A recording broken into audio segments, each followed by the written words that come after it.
Alright, this is the Resurrected Hobbyist doing a look back at Ydin Holder. You had explained that one of the things that hadn't been mentioned in the game was you go on 3 dates with each of the girls. Or each of the characters, excuse me. And that may change my perception of the characters. Very, very good point. So, got some time. Let's check it out. Just going to go the same path I did last time. Right from the top, clockwise. So this was the, was she Android, if I remember correctly? Subi led Esy to the diner. The companions took a seat at a table. Shortly after, a waitress came by to deliver 2 menus to them. You are aware that this unit does not function off of biological intake, correct? Yeah, but, gotta keep appearances. I more or less guessed as much from the fact you haven't eaten anything these past 3 months. Date location specified seems irrelevant to your purposes. Part of your mission is to get closer to me, right? Wouldn't learning about my necessary daily functions be useful? Logical. Your survival does require sustenance to be maintained. Not to nitpick, but I really feel like she requires sustenance of her own. If not necessarily biological, then, fuel, repairs, maintenance, Anyway, I'm curious though. Your creators put in a lot of effort to make you appear human enough to hide in plain sight. Is everything, anatomically correct? Oh Lord, I remember this part now. Specifications of this unit's parameters should solely be discussed in prior for one of our specified safe locations. Yeah, don't ask a woman that in public. And probably not in private either. Well, we're at a diner. Wanted an answer in regards to our current situation.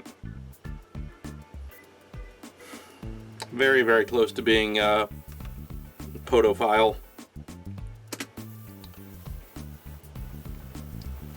The robot became silent for a moment. Very well, my oral cavity is capable of intaking and processing the information. Wow. Yeah. Okay, I'm just going to skip through the rest of this date. Yeah, oh man.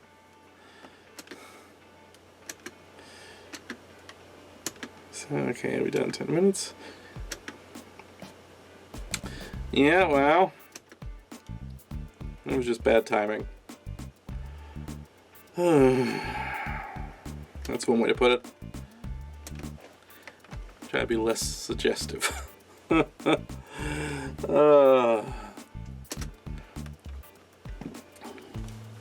Has any substances it comes in contact with. Oh yeah, that's much better.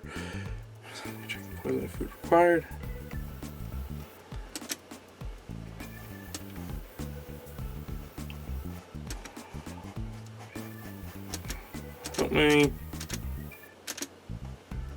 Yeah, okay, so we'll try date number 2 at the diner again, apparently.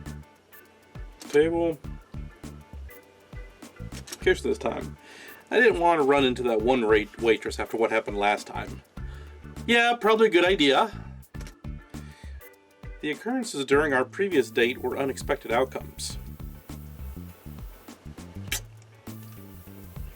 Well, having your male date ask you something and you respond with, my oral cavity is capable of processing multiple different things. Yeah, Look, this time, at least wait until the server leaves the table before testing for poison. Understood. Suvi picked up the menu from the table and began reading it. Would you like to request further information about this unit? Yes, I'm always interested in learning more about you, Esy. Esy? Affirmation confirmed. Among the sensors within my mouth structure are heat sensors. Really going that direction, huh? So you can tell how warm or cold something is? Correct. Heat sensors are located in nearly every compartment of this unit. Then are the ones in your mouth special? Affirmative.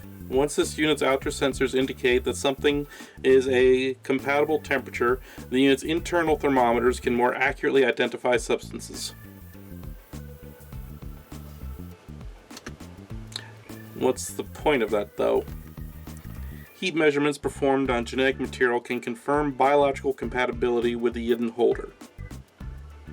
So there's a biological component to the Ydin Holder? Or is it a biological reaction?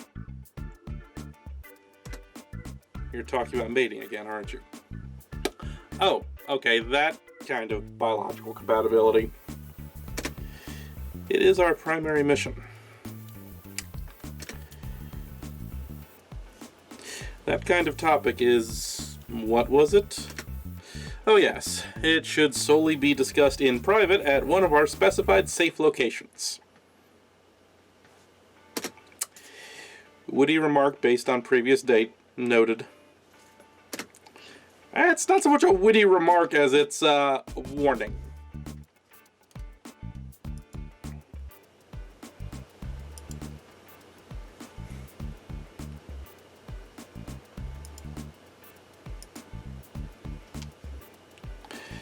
The robot glanced around at the nearby patrons. Query, is it not a waste of financial resources to bring this unit here? It's fine. Petula and I saved a lot of money in preparation for this year. What does Petula do? And isn't he a kid? Petula is a teacher, correct? Okay, I did ask. That's right. What purpose does this job serve? Well, it's to help children grow and learn complicated matters early on. That, and to pass on the knowledge gained by previous generations. The unit's internal search query associates the term progress with your explanation. For groups of people as a whole, that's exactly right. 100 years ago, my people would never have thought they could travel to the moon. Current infrastructure indicates that the humans have no manned facility on the lunar surface. No, we haven't advanced far enough to build a self-sustaining facility there. That aside, you were built, right? How do you learn things? This unit is installed with a robust database of knowledge and software to read and analyze. Still, no one is born with an understanding of everything. Initial setup was difficult. However, this unit's presence is proof my creators were satisfied with my development. I've enjoyed having you here, so I'm glad as well. Status noted. However, bringing me to this establishment is still an unwise use of resources. Logically, you're probably right. But even if food isn't something you need, hearing your opinion on it has been interesting.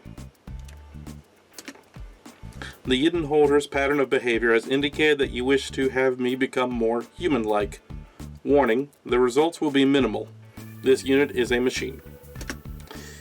If I accept that at face value, do you think I'd ever choose to save your world? You haven't told me why you need my genetic material.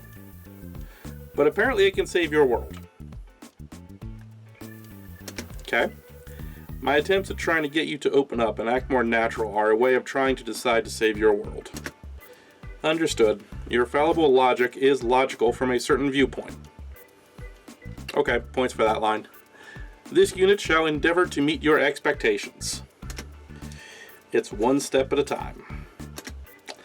The waiter came to deliver the pair's meals, then left. You're missing out, though. The taste of food can be enjoyable. My sensors do not disallow what you call taste. My sensors do not disallow what you call taste. The robot brought a forkful of food to her mouth and ate it. Could have told me the first time we came here. Probably not the best thing to say when the first thing she said regarding her mouth was it can analyze and process a variety of substances. Okay. So, I have a lot more questions about Esy now.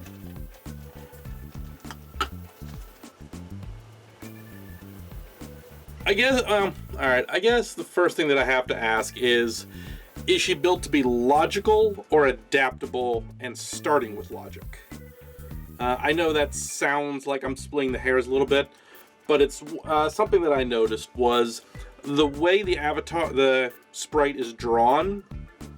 Her legs are posed in that kind of pigeon-toed, cutesy girl kind of pose. A side note, I always hate that pose, but yeah, anyway, whatever.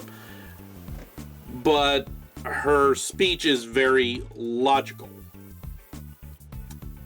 And to be blunt, the whole pigeon-toed, feet turned in, slightly bent at the knees thing is not a logical stance. It inhibits stability, makes it more difficult to move, makes it more likely that a person can be knocked over, lose their balance, actually puts more stress on the knees. So I'm just kind of getting this conflict of concepts. Visually, she looks like she's trying to be the cute girl, and thus imitating what, stereotypically is considered the cute girl. But then her speech pattern is very logical, very computer-based. So, anyway, I think that was all three, wasn't it?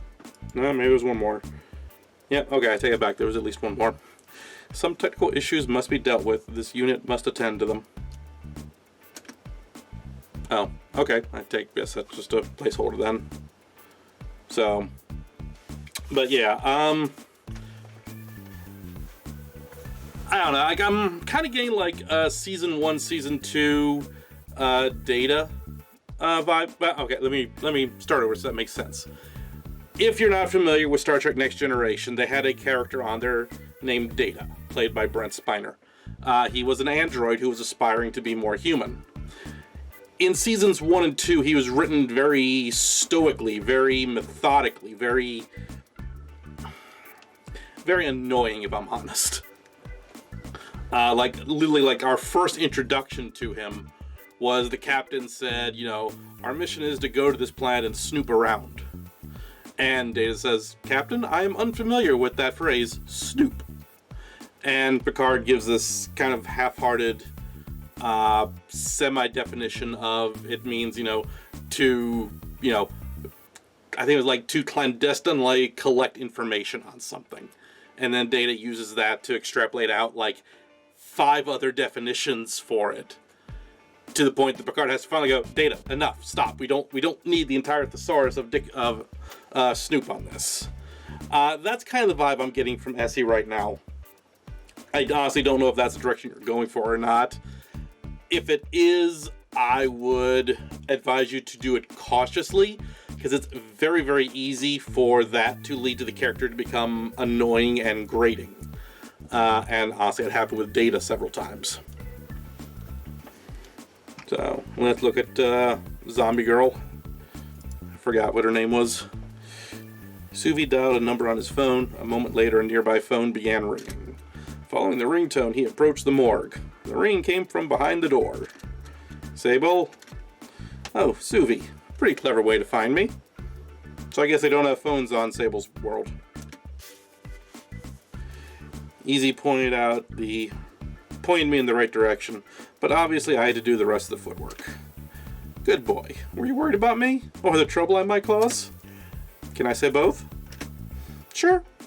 I understand why you haven't been able to fully trust me. It's quite obvious that having a cannibal around is dangerous. You gave us a hard time at first, but that doesn't mean you don't have a place here. Still, as naive as ever. That's your charming point, though, isn't it? You'd rather be betrayed than skip out on offering a helping hand. Is that so bad? It is when countless creatures wish you dead. Are you just going to keep playing this game and not come out? You aren't one to run away. Not really. But you won't like what you find, boy. I don't care, Sable. What happened? Her blade form appeared before Suvi. I told you. The hunger never really goes away. I thought you understood that when I ate that wizard. Blood. Who did you kill? Oh, relax. They were already dead, I think. Oh, right. This is a morgue. Of course they were dead. Hopefully. How did you even find out about this place, though? The fairy stayed here for a while, didn't he? A place of healing will always end up having dead people. So you took a guess. Maybe. Or I used the cell phone to look it up. Doesn't really matter, does it? Sable, why human bodies of all things? Because they're the most filling. Do you know how much food I'd have to eat if I didn't eat people meat? I'd eat through your entire savings. Don't lie to me, Sable. There's something more to this, isn't there? Well, I guess I got bored as well. And you know how it is. When I get bored, I get hungry. I told you from the beginning, it's an endless cycle. You also said you would stop if I kept you fed. And when you have 7 other mouths to take care of, plus that big oaf, you lose track of things. You can't please all of us, and to try means when it all comes to an end, you may not be able to save any of us. I know, but no buts or asses, Suvi. You gotta start making your decision now and focus on whoever you want to save. Like I already told you, though, my world doesn't need saving. They don't deserve it. Ignore me and deal with the others. You think I can? I'm giving you an out, a freebie. Take it before you spread yourself too thin. Maybe you're right. But even if I don't choose to help you, I'm still the reason you're here. I can't let you do as you please. If it were anyone else, you wouldn't care about letting them roam free. Because I'm a zombie, you think things will go badly.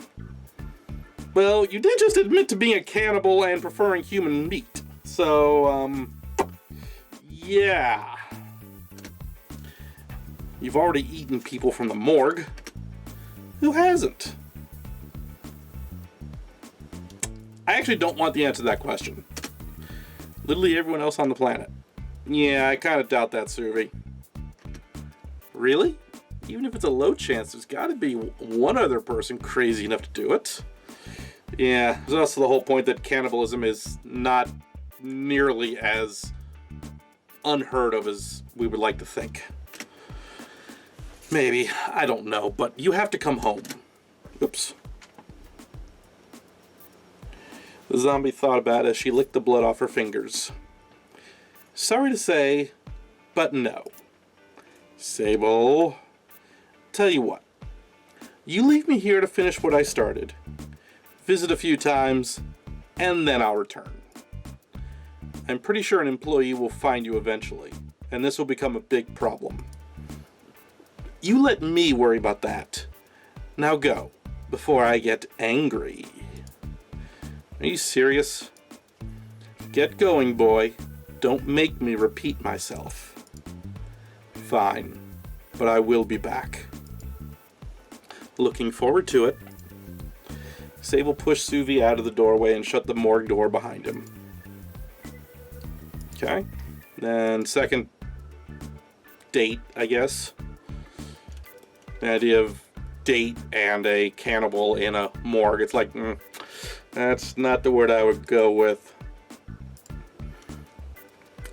The boy covered his face with his sleeve when he saw the state of the room. Most of the bodies had been reduced to bones. Sable gnawed on one as he entered the room. That look. You're truly disgusted with me. I didn't think you'd stoop this low. With a powerful bite, the zombie crushed the bone in her jaw and spat its shards off to the side. I guess this is the first time you've realized what I truly am. You didn't give me a reason to see you like this until now. Sable threw the remaining part of the broken bone into the pile. Quite frankly, not even this is my true self. A pile of corpses doesn't fight back or beg for the pain to stop. You want to see the real me? Then, well, I'll need to start killing people myself. And not just your enemies, either. If you take it that far, I won't forgive you. I don't think she's going to be worried about being forgiven. You think you can stop me? You're a pitiful little boy. You rely on the strength of others to protect you. Even that rock. She tried to kill you several times, and you forgave her every time. I'd rather give someone the benefit of the doubt than condemn them. You say that, but that's exactly what you're doing to me. No. Right now, I'm trying to find your sense of reason. Some semblance of kindness I can trust in. Well, let's look at your options, shall we? The fairy boy has no means of offensive power. He may dabble in illusions, but his lack of experience would make it ineffective against me. I'll admit, my knowledge is lacking when it comes to the witch, though, from the power she's shown so far, she'd hardly be capable of dealing with me. Perhaps there's a spell that would be effective, but she's just as inexperienced as the fairy. The plant loves you so much that she's willing to die for you, but she's the self-sacrificing kind, not a killer. She respects life far too much. Then, there are the two muscle brains. The big guy might have those weird techniques of his, but neither him nor the cat have the means to keep me from regenerating. Of course, the cat has a good fighting style. Given enough effort, she could cut me down enough to subdue me, but I'd just regenerate eventually. Same goes for the robot. Lots of firepower, but nothing to deal with the aftermath. That leaves the alien, and she might actually have the means to confine me. That barrier around her ship is strong. No matter how I blade my knuckles on it, it wouldn't break. But that girl's a total wimp. You've given this a lot of thought. Living in a world with nothing but enemies tends to make you look at everything as a possible threat. You're forgetting one of those threats. On the contrary, the Ydin is by far my greatest threat. It's not that I'm forgetting you, but you have neither control of it, nor the knowledge of what it can do. The thing inside me can apparently save planets. That much raw power could do just about anything, couldn't it? I'm only going to say this once, Sable. Do not drag residents of Earth into our conflict. I don't know how I'd punish you, but I'd find a way, I swear. That's the most sensible thing you've said to me since we met. Next time I come around, I'm dragging you home. So finish up whatever the hell it is you're doing. With nothing left to say, the boy turned to leave and slammed the door shut.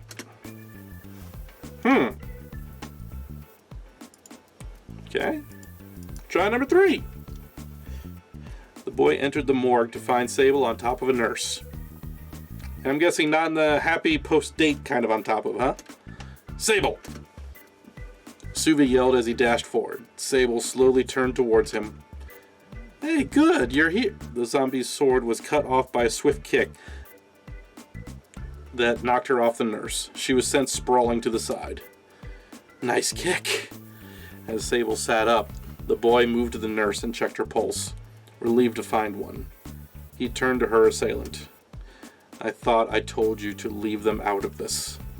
Oh my, you really are angry, aren't you? I think your attitude is really starting to rub off on me because I really can't hold back this time. He approached Sable. Despite everything, she kept smiling. Oh yeah? And what are you gonna do about it? Hurt my hands, I guess. Suvi grabbed the collar of her shirt and tightly balled his other fist. I would tell you to clench your jaw, but I don't really care if you do or not. He punched Sable in the face. Ow! Nice one. You been learning from that musclehead? Would you just shut up? The boy brought his fist down on her again, but this time he did. But by the time he did, she had already recovered from the first punch. You're just hurting yourself, you know. I heal faster than you can hurt me. See, speaking for myself, I'd be like, oh, really? Let me get inventive, honey. You know, I've got some mechanical engineering, some chemical knowledge, some, design work. Give me 10 minutes. I'm going to come up with something real interesting to cut you down to size. He punched her a third time. I gave you the benefit of the doubt. I brought you into our home and trusted you. A fourth punch landed. And you're a fool. Even after the fifth hit, Sable's smile didn't leave her face. At the end of the day, you made a mistake. Now, you have to live with it, don't you? Suvi's knuckles started to bleed, but he hit her a sixth time. She's not dead yet. Oh, that was Suvi, not Sable. Sorry, wrong voice. The zombie began laughing as he punched her a seventh time. She's not even wounded, dumbass. Suvi hesitated and held his fist back. What? Sable giggled to herself before the boy grabbed her collar and lifted her up a few inches. What do you mean? What I find most interesting about you is there's a crack in that magnanimous attitude you love to sport. Ooh, you love to let people enjoy their lives and you want us to enjoy being here. Yet, when it really comes down to it, you have a dark side, just like everyone else. It's quite fascinating to see you try so hard to hide it. I'll give you one last chance to tell me what you meant. What did you do to that woman? Sable glanced at the nurse for a moment, then made a huge grin at Suvi. When she came into the room and saw me, what I was doing, she fainted. I was only checking to see if she was okay when you walked in. Suvi let go of the zombie's collar, causing her to fall backwards. Oh, that look. That's some grade A despair right there. She got up and moved to the nurse, looking down at her. She's just a woman who was doing her job and fainted when she saw something unsettling. The boy shook his hand and slapped himself to come to his senses. He got to his feet. No, that's not it. You wanted me to think you were attacking her. Bingo! Absolutely correct. The timing couldn't have been more perfect. You exceeded my expectations. Suvi grabbed a towel out of the cabinet and threw it at Sable. Clean yourself off right now. I'm taking you home. Oh? You're mad at me? How cute. Fucking clean up already. Okay. You're kind of cute when you're angry, though. As the woman began cleaning herself off, Suvi gradually calmed down. He checked on the unconscious nurse to make sure she was okay, but didn't find any wound. Exactly how much do you want me to clean? Enough that we can get the hell out of here without you looking like you murdered someone. Well, I guess I'm done then. Good. Suvi grabbed her hand and pulled her towards the door. Sable took the opportunity to feel his knuckles with her fingers, touching the fresh wound. You should practice so it doesn't hurt, so you don't hurt yourself from a couple of punches. Shut up. We're going home. Try not to draw any attention to us. Aye, boss.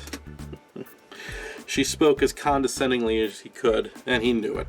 Together, the pair left the morgue. Okay. Well, that gives me a little bit more of an insight into Sable.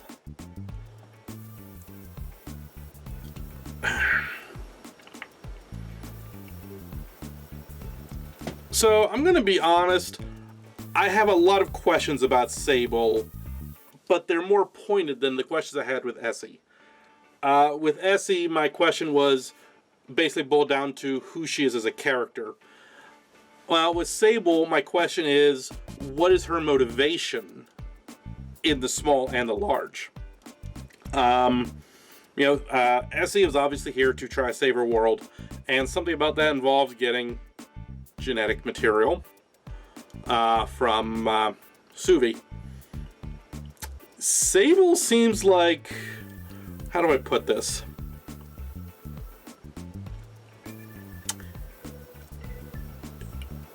She seems like she was on the run from something and took the opportunity to come to this world as a means to avoid that. You know, like she was running from the cops and jumped at a Stargate or something. You know, someplace where the cops couldn't follow her. She obviously doesn't care about her world. I can't say if she doesn't care about herself. She's not worried about being injured, obviously, but that's not the same as not caring about herself. So, yeah, I'm going to end this part here, because I'm looking at the timer, and I'm up to about 30 minutes at this point. So, looks like I'm going to be doing 2 characters per video. Next one we'll do is the alien. So, see where we go.